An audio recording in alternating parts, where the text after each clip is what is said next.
আসসালামু আলাইকুম ভাইজানরা, সবাই কেমন আছেন? আশা করি সবাই ভালোই আছেন। এটা হচ্ছে পাগার আর হচ্ছে মাউসেদের যে গুদারে ঘাটটা আছে এইটা। এই গুদারে ঘাটে প্রতিনিয়ত মানুষ পারাপার হয় 15 থেকে 2000।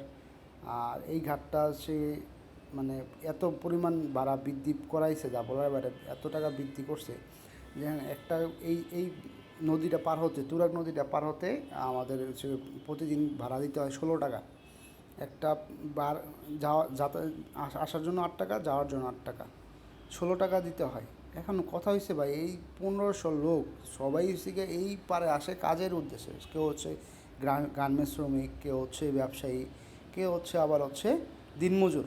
এরা সবাই এই ঘাট থেকে আসে, দিয়ে আসে কাজের উদ্দেশ্যে। যেই পরিমাণ হচ্ছে আপনার নর্মালি হচ্ছে যে ভাড়াটা নির্ধারণ করা হয়েছে, এটা আমি মনে করি জুলুম।